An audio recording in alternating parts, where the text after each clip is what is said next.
Bonjour Florian. Alors, Bonjour. on se retrouve aujourd'hui en forêt pour parler d'un sujet un petit peu particulier, un métier particulier, le métier de Tout à fait. sanglier. Alors du coup, est-ce que tu peux m'en dire plus? Alors, le métier de sanglier, on va créer la sangle réellement pour le fromage Le Mont d'Or, qui est vraiment principalement saisonnier. Et là, on va prélever donc nos sangles sur de l'épicéa. On va te montrer différentes tailles de sangles, donc différentes tailles de Mont d'Or aussi. Et du coup, je te propose, c'est de te montrer les outils qu'on va utiliser. Avec Donc, plaisir. Voilà, le premier, ça sera une plumette, donc une partie en fer aiguisée. On va venir avec cela prélever, enfin décoller la partie de l'écorce, donc pour accéder à l'aubier. Donc, on gratte simplement, jamais trop, jamais pas assez. Voilà. Donc ça, on travaillera sur toute la longueur du bois au maximum en faisant ça. Ensuite, on va simplement donc se dire notre longueur. Là, on va partir sur du 42 cm du petit Mont d'Or qu'on aura.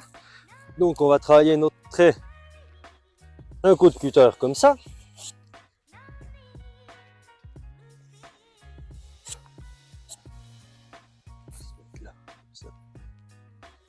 Et ensuite, donc là, on aura notre longueur du petit Mont d'Or. Et là, on aura donc notre outil, une cuillère. Donc, c'est une cuillère, on a 32 mm de largeur, ce qui va être exclusivement pour le Mont d'Or. On en aura un peu des plus petites pour d'autres fromages aussi, mais ça sera plus complexe. Donc là, on va simplement venir piquer notre cuillère et prélever notre sangle en poussant. Et voilà. Donc le but du jeu, c'est de faire tout le tour et toute la longueur du bois. Et donc de cette sangle là, on va pouvoir la faire sécher donc en paquet de 25 du coup. On va pouvoir la faire sécher. Merci. Donc on va la mettre en paquet de 25 comme ça pour pouvoir la sécher, la conserver dans le temps. Donc là on est sur du 52, donc là on a du 42, on pourra avoir du 70 pour le Mont d'Or familial et on monte jusqu'à du 1 mètre en Mont d'Or taille XXL on va dire pour la découpe en fromagerie. D'accord. Voilà. Et c'est un métier que tu as appris comment? Alors moi c'est venu d'un ami, son père était bûcheron et il lui disait toujours tiens fais des sangles à côté de ton métier. Et ça m'a tilté, j'ai dit aller à côté de l'usine parce que je travaillais en usine agroalimentaire avant. Et j'ai dit tiens je vais aller faire ça l'après-midi. Et au bout d'un certain temps, j'ai quitté l'usine pour faire exclusivement ça à l'année.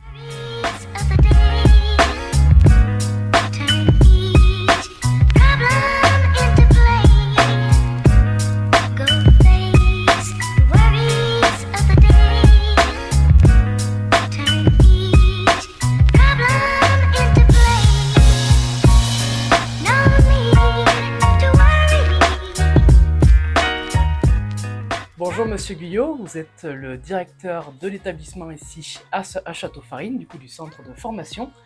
Alors les élèves de licence ont organisé la Journée internationale des forêts à Orchamps-Vennes et énormément d'élèves ont pu découvrir justement les métiers liés à la forêt. Et justement, parlez-nous peut-être un petit peu de ces formations qui permettent d'arriver à ces métiers dans la forêt.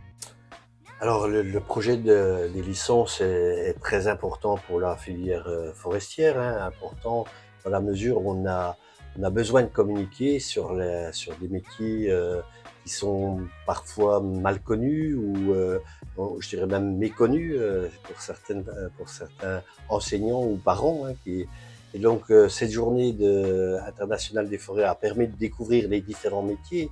Et pour pouvoir entrer dans ces métiers, ce qui est intéressant, c'est de savoir quel cursus de formation on peut proposer. Donc, c'était très important de pouvoir proposer des métiers qui sont en lien avec la nature, où on peut travailler à l'extérieur. Donc, on peut être opérateur, sylviculteur, réaliser du bûcheronnage ou du débardage. Donc, certainement qu'il y a des jeunes qui peuvent se passionner de ces métiers-là. On en a déjà dans notre centre de formation.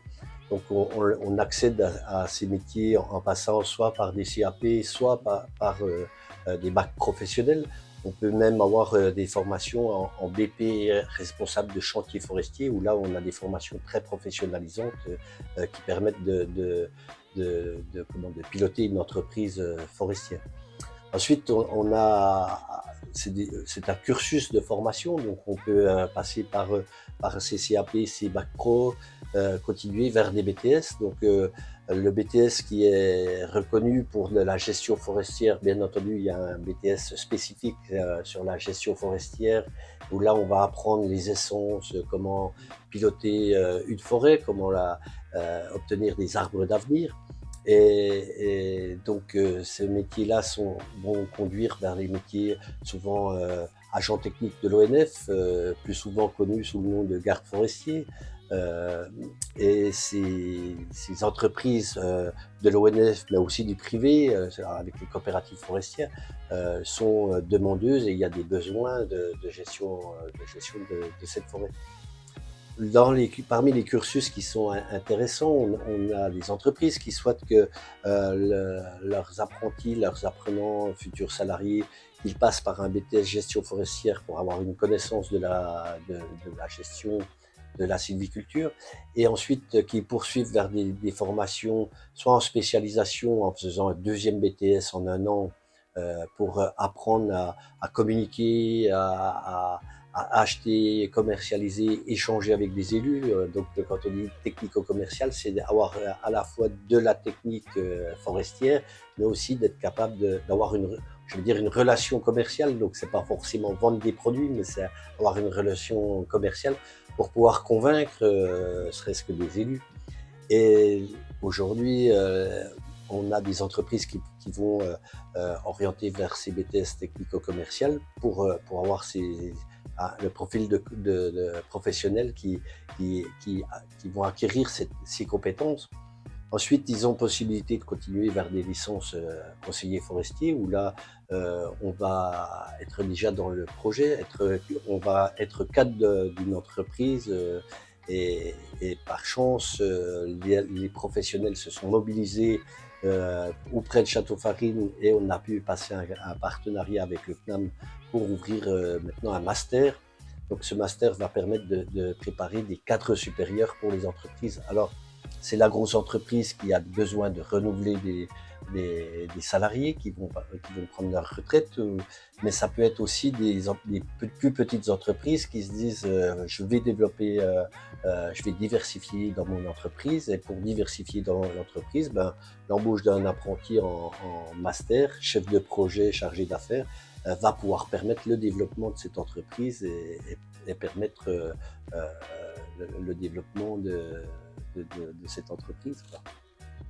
Très bien, mais merci beaucoup Monsieur Guillot, et merci beaucoup aussi d'avoir fait confiance aux licences pour avoir organisé cette journée à Orchambaine.